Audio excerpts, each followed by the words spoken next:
बड़ी खबर, कांग्रेस को सबसे बड़ा झटका। आरपीएन सिंह कांग्रेस से इस्तीफा दे चुके हैं। आरपीएन सिंह ने सोनिया गांधी को इस्तीफा भेज दिया है। पूर्व केंद्रीय मंत्री हैं, यूपीए सरकार में मंत्री रह चुके हैं, बड़ा चेहरा है। ट्विटर अकाउंट से उन्होंने अपने बायो से कांग्रेस शब्द भी हटा दिया है। जानकारी और पुष्ट जानकारी यह है कि थोड़ी देर में बीजेपी में शामिल होने वाले हैं। यूपी चुनाव से ठीक पहले कांग्रेस को बड़ा झटका। यूपी चुनाव में उनकी एक बड़ी भूमिका हो सकती है। राजनीतिक जीवन का नया अध्याय शुरू कर रहा हूं, यह कहा है आरपीएन सिंह ने। 3 तस्वीरें आपके सामने हैं। पहली तस्वीर आरपीएन सिंह का इस्तीफा, जो उन्होंने कांग्रेस अध्यक्ष सोनिया गांधी को भेज दिया है। हाथ का साथ उन्होंने छोड़ दिया है। अपने ट्विटर के बायो से उन्होंने कांग्रेस शब्द हटा दिया है और यह कह दिया है जीवन का एक नया अध्याय शुरू कर रहा हूं। और यह नया अध्याय शुरू होने जा रहा है भारतीय जनता पार्टी के साथ। ट्विटर पर उन्होंने क्या लिखा है, यह आप देखिए। आज जब पूरा राष्ट्र गणतंत्र दिवस का उत्सव मना रहा है, मैं अपने राजनीतिक जीवन में नया अध्याय आरंभ कर रहा हूं। जय हिंद। ये उनका ट्वीट है अब से थोड़ी देर पहले का। ये बड़ी खबर और बड़ा झटका। 2 सहयोगी इस वक्त हमारे साथ जुड़ चुके हैं। निशांत राय हमारे साथ जुड़ चुके हैं और उसके साथ ही अविनाश हमारे साथ लखनऊ से जुड़ चुके हैं। अवनीश सिंह हमारे साथ जुड़ चुके हैं। सबसे पहले निशांत, मैं आपके पास आता हूं। आपसे थोड़ी देर बाद 2:30 बजे के आसपास संभवतः जानकारी आ रही है जब आरपीएन सिंह बीजेपी में शामिल होंगे।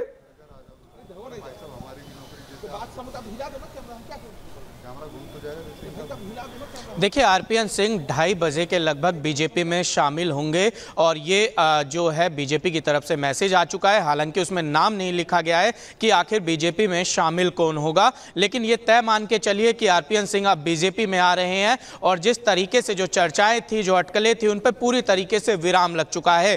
कांग्रेस के लिए बड़ा झटका है और कांग्रेस को ये सोचना होगा कि पिछले 6 महीने में लगभग 11 कांग्रेस के बड़े दिग्गज नेताओं ने पार्टी छोड़ी है, जिसमें आरपीएन सिंह का आज नाम है। इससे पहले जितिन प्रसाद हो, अदिति सिंह हो, हरिंदर मलिक हो, पंकज मलिक हो, राजा रामपाल हो, ये तमाम ऐसे नेता हैं जिन्होंने कांग्रेस चुनाव से ठीक पहले लगातार छोड़कर जा रहे हैं। इमरान मसूद का भी इसमें नाम है। और आखिर क्या कारण रहे हैं कि प्रियंका गांधी एक तरफ तमाम तरह के कैंपेन कर रही हैं, उत्तर प्रदेश में विपक्ष की भूमिका निभा रही हैं और उत्तर प्रदेश में सक्रिय नजर आ रही हैं। दूसरी तरफ कांग्रेस का जिक्र कर दिया, 11 नेता पिछले कुछ महीने में पार्टी छोड़ चुके हैं।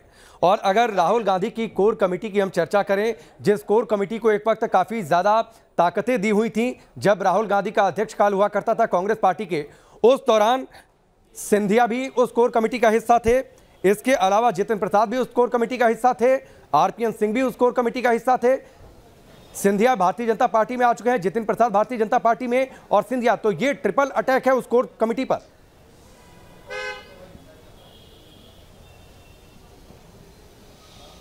देखिए, बिल्कुल राहुल गांधी का जो कोर ग्रुप था, अब वो पार्टी छोड़कर लगातार अलग अलग राजनीतिक दलों में जा रहा है। फिलहाल बीजेपी में ज़्यादातर नेता नजर आ रहे हैं। ये चिंता का विषय है कि राहुल गांधी का कोर ग्रुप आखिर प्रियंका गांधी के नेतृत्व में काम क्यों नहीं करना चाह रहा है। तमाम विश्लेषकों से जब हमारी बात होती है तो उनका कहना है कि उत्तर प्रदेश में जो भी बड़े फैसले ले रही हैं प्रियंका गांधी ले रही है, पार्टी के नेताओं की पूछ नहीं हो रही है, जिसके चलते ये नेता परेशान नजर आ रहे हैं और ऐसे में अपने राजनीतिक करियर को देखने के लिए दूसरे राजनीतिक दलों का रुख कर रहे हैं। और उसमें अगर बात की जाए उत्तर प्रदेश में बीजेपी इनको नजर आ रही है और बीजेपी में बड़ी संख्या में कांग्रेस के नेता आए हैं। अगर बात की जाए, अभी कल बरेली से कांग्रेस के पूर्व सांसद ने भी पार्टी छोड़ी है और इसी तरीके की स्थितियां कांग्रेस में बनती चली जा रही है। चिंता करने की बात प्रियंका गांधी के लिए है कि आखिर प्रियंका गांधी अपने नेतृत्व में अपने नेताओं को क्यों नहीं मना पा रही हैं और वो पार्टी आखिर क्यों छोड़ रहे हैं।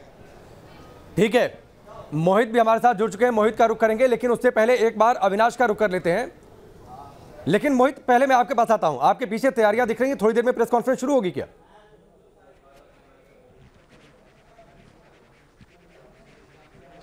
जी बिल्कुल, थोड़ी देर के बाद कांग्रेस के बड़े नेता और झारखंड के प्रभारी आरपीएन सिंह भारतीय जनता पार्टी का दामन थाम लेंगे। देखिए, सवाल तो यही उठता है कि आखिर ऐसा क्या हो गया कि वो भारतीय जनता पार्टी जा रहे हैं। और आपको बता दें कि पिछले करीब 1 हफ्ते से वो कांग्रेस दफ्तर भी नहीं पहुंच रहे थे। लेकिन हम सबसे पहले आपको अपने पीछे की तस्वीर दिखा रहे हैं कि थोड़ी देर के बाद यहीं पर आरपीएन सिंह भारतीय जनता पार्टी के बड़े नेताओं के साथ जो है भारतीय जनता पार्टी ज्वाइन करेंगे।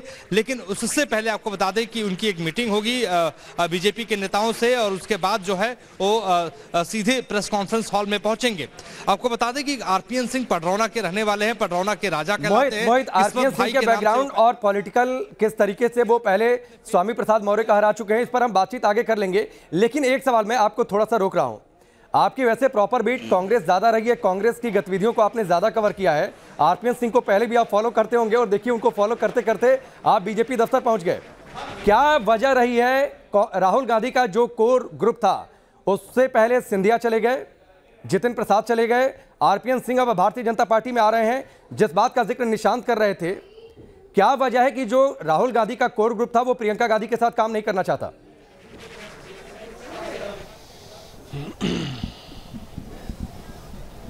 देखिए, यही तो सबसे बड़ा सवाल है कि आखिर क्या ऐसी बात हो रही है लगातार जो राहुल गांधी कहते हैं कि उनके पास युवा टीम है, लगातार उनको छोड़ के जा रही है। आप जितिन प्रसाद की बात कर लीजिए, आप ज्योतिरादित्य सिंधिया की बात कर लीजिए, आप प्रियंका चतुर्वेदी की बात कर लीजिए, इसके अलावा आप ताजा उदाहरण आप आरपीएन सिंह की बात कर लीजिए कि आखिर ऐसा क्या हो रहा है पार्टी के भीतर। लगातार वो G23 की बात होती है कि पुराने नेताओं के साथ और नए नेताओं के साथ सामंजस्य स्थापित करके चलना होगा, लेकिन राहुल गांधी अपने जो नए नेता हैं, जो युवा नेता हैं, खासतौर पर उनको ही नहीं संभाल पा रहे हैं। और प्रियंका गांधी खासतौर पर यह कहा जा सकता है कि उत्तर प्रदेश विधानसभा चुनाव के मद्देनजर कांग्रेस के लिए एक बड़ा झटका पूर्वांचल के उस इलाके में है जहां पर कुर्मी बहुल क्षेत्र है। देखिए, आरपीएन सिंह कुर्मी समुदाय से आते हैं और कुर्मी खासतौर पे जो तादाद है, कुशीनगर, पडरौना, देवरिया, ये जो इलाका है खासतौर पे वहां पर कुर्मी बहुल इलाका है और वहां पर आरपीएन सिंह के आ जाने के बाद भारतीय जनता पार्टी को बड़ा फायदा होने वाला है।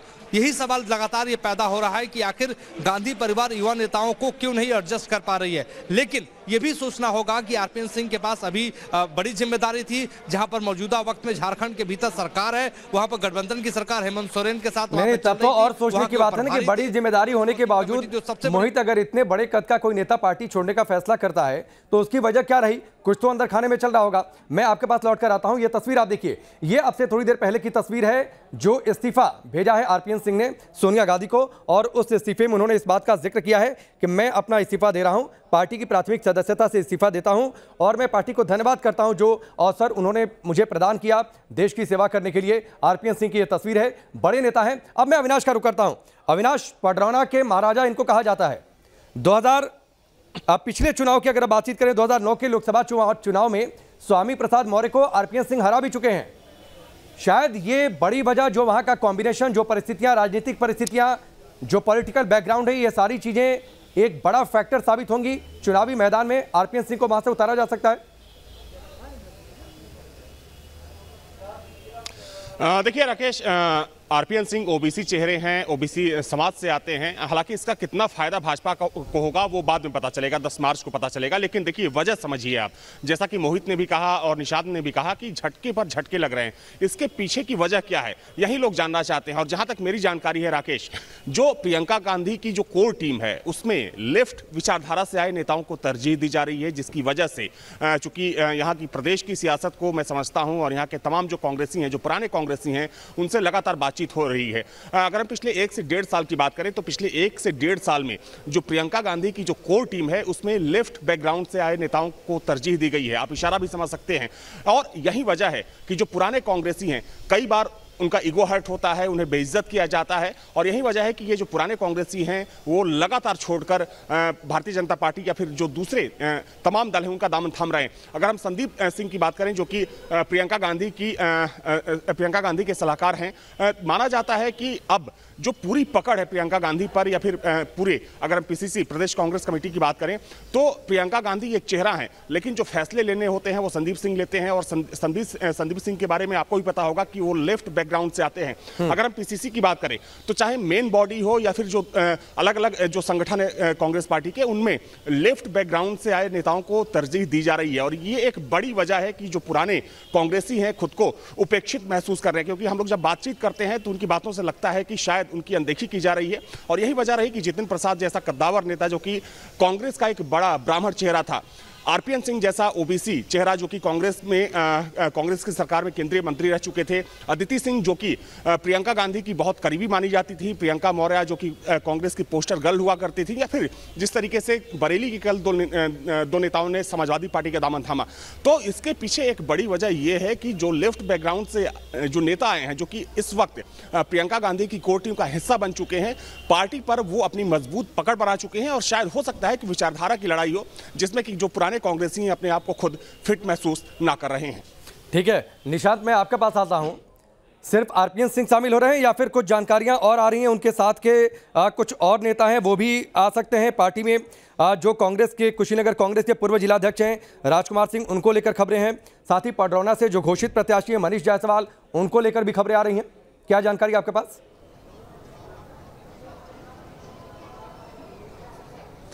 देखिए, आरपीएन सिंह की मजबूत पकड़ है पूर्वी उत्तर प्रदेश में कांग्रेस के नेताओं में। अगर आरपीएन सिंह बीजेपी में शामिल हो रहे हैं तो जाहिर सी बात है कि वो अपने साथ कुछ नेताओं को जरूर लाएंगे। हालांकि अभी इन नामों का खुलासा नहीं हुआ, यहां तक कि बीजेपी ने तो अभी तक आधिकारिक तौर पर आरपीएन सिंह के नाम की भी पुष्टि नहीं की है, लेकिन यह तय हो चुका है कि आरपीएन सिंह बीजेपी का दामन थाम रहे हैं। इंतजार करना होगा 2:30 बजे कि आखिर कौन कौन आरपीएन सिंह के साथ बीजेपी का दामन थाम रहा है। और ये बड़ा झटका कांग्रेस के लिए, और जैसा कि हमारे सहयोगी अविनाश भी बता रहे थे कि वामपंथी विचारधारा से कांग्रेस का फिलहाल उत्तर प्रदेश कांग्रेस पर ज्यादा असर पड़ रहा है, जिसके चलते जो कांग्रेस के सेंटर के तमाम नेता हैं और उनकी विचारधारा से। निशांत, मैं आपको रोकता हूं। झारखंड कांग्रेस के अध्यक्ष राजेश ठाकुर की प्रतिक्रिया आ रही है, सुनवाते हैं। वाले लोग हैं तो निश्चित रूप से इस जो ये उन्होंने फैसला लिया है उस पर हमारा मतभेद है और हम ये समझते हैं कि उन्होंने ये फैसला जो लिया है वो गलत लिया है। इससे पहले वो भी कह रहे थे कि कांग्रेस के सच्चे सिपाही हैं, जीना यहाँ मरना यहाँ। नहीं, उन्होंने कभी इस तरह की बात नहीं कही थी।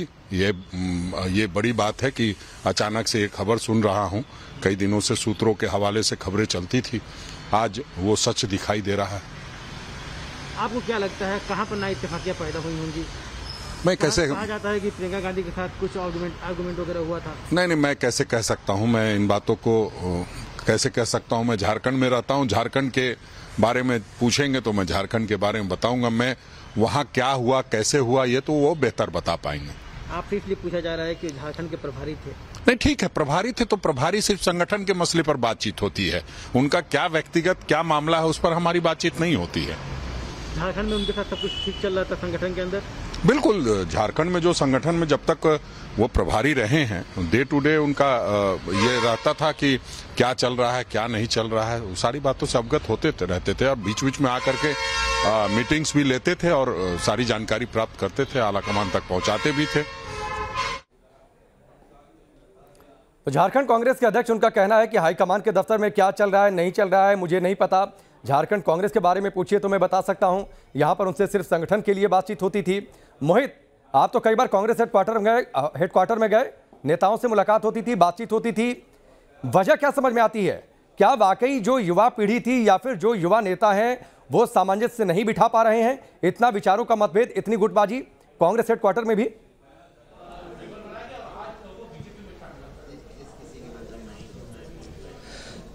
देखिए, निश्चित तौर पे भारतीय जनता पार्टी में जिस तरीके से आरपीएन सिंह ज्वाइन कर रहे हैं तो एक बहुत बड़ी उपलब्धि भारतीय जनता पार्टी के लिए, पूर्वांचल की राजनीति के लिए तो है ही है। इसके अलावा कांग्रेस के लिए हम एक बहुत बड़ा झटका मान सकते हैं। देखिए, आप ज्योतिराज सिंधिया को देखिएगा, ज्योतिराज सिंधिया अकेले नहीं आए थे बल्कि मध्य प्रदेश की समूची सत्ता को लेकर आए थे, पूरी सरकार को लेकर आए थे। और आरपीएन सिंह भी अकेले नहीं आ रहे हैं बल्कि कुशीनगर की पूरी कांग्रेस को लेकर आ रहे हैं। इस वक्त जो पूर्व जिला अध्यक्ष मनीष जायसवाल हैं, राजकुमार सिंह, ये तमाम जो बड़े, मनीष जायसवाल जो वहाँ पडरौना प्रत्याशी घोषित किए जा चुके हैं कांग्रेस की ओर से, राजकुमार सिंह, लगातार जो ऐसे नेता हैं ये लोग आ रहे हैं। भारतीय जनता पार्टी आपके पास जानकारी क्या है?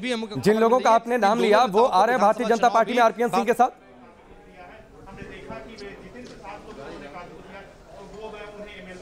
जी बिल्कुल, दो नेताओं का जो हम नाम ले रहे हैं, मनीष जायसवाल और राजकुमार सिंह, ये दोनों ही नेता जो है भारतीय जनता पार्टी आरपीएन सिंह के साथ ज्वाइन करेंगे। और दोनों ही नेता जो हमारे सूत्र बता रहे हैं कि वो भारतीय जनता पार्टी की ओर से विधानसभा के प्रत्याशी भी होंगे, विधानसभा चुनाव भी वो लड़ेंगे। आपको रोकता हूं, बड़ी खबर है, बड़ी जानकारी जो आप दे रहे हैं सूत्रों के हवाले से। हमारे सहयोगी मोहित के पास ये जानकारी है, मनीष जायसवाल जो कि पडरौना से घोषित प्रत्याशी हैं, वो भी आरपीएन सिंह के साथ भारतीय जनता पार्टी ज्वाइन कर सकते हैं। इसके साथ ही कुशीनगर कांग्रेस के पूर्व जिलाध्यक्ष हैं राजकुमार सिंह, वो भी आ रहे हैं भारतीय जनता पार्टी में। जो मोहित जानकारी दे रहे हैं उसके मुताबिक, मोहित, इसका मतलब मान लिया जाए पडरौना से मनीष जायसवाल प्रत्याशी हो सकते हैं, कुशीनगर से राजकुमार सिंह प्रत्याशी हो सकते हैं भारतीय जनता पार्टी में भी। तो क्या आरपीएन सिंह अभी चुनाव नहीं लड़ेंगे, भविष्य में कोई बड़ा पद?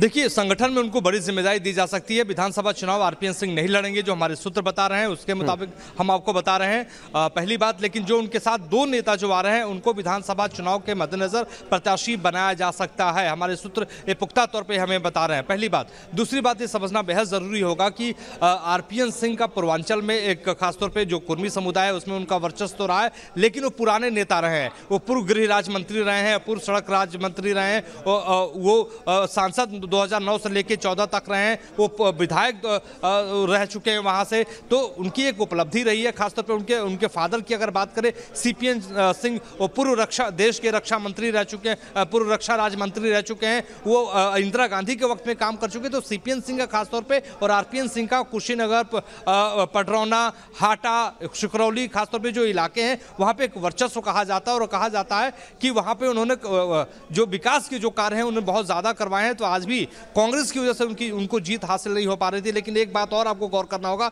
जो मौजूदा वक्त में कुशीनगर के सांसद हैं वो कभी आरपीएन सिंह के साथ चला करते थे। आरपीएन सिंह ने उनको कांग्रेस का टिकट दिया था, वो विधायक बने थे, उसके बाद उन्होंने भारतीय जनता पार्टी का दामन थामा था और वहां से वो सांसद भी बने। तो कहीं ना कहीं आरपीएन सिंह को ये लगने लगा था कि कांग्रेस के भीतर जो है, कांग्रेस की जो सियासी जमीन है वो लगातार कमजोर होती जा रही पूर्वांचल के भीतर, और उसके पीछे बहुत सारी वजहें थी। देखिए, योगी आदित्यनाथ पूर्वांचल से आते हैं, गोरखपुर से आते हैं, और योगी आदित्यनाथ का बहुत ज्यादा प्रभाव खासतौर पर पूर्वांचल के इलाकों में, उन इलाकों में ज्यादा है जहां से आरपीएन सिंह आते हैं। तो वहां पे उनको ये लगने लगा था कि कांग्रेस की तो कोई भविष्य हाल फिलहाल में दिखाई नहीं देता है। तो ऐसे में कांग्रेस में अपने सियासी भविष्य को लेकर लगातार वो चिंतित दिखाई दे रहे थे। तमाम मौकों पर हमारे आरपीएन सिंह से बातचीत होती थी और कहते थे, वो बताते थे कि यहाँ पर वो बात नहीं है, काम करने क्या जो है वो हमको फ्रीडम नहीं मिल पा रहा। तो कौन सी फ्रीडम नहीं मिल पा रही थी? अब वो जब भारतीय जनता पार्टी ज्वाइन करने जा रहे हैं तो उनको कौन सी स्वतंत्रता यहाँ पर मिलेगी, वो तो देखने वाली बात होगी। लेकिन निश्चित तौर पे आरपीएन सिंह अपनी शर्तों के साथ भारतीय जनता पार्टी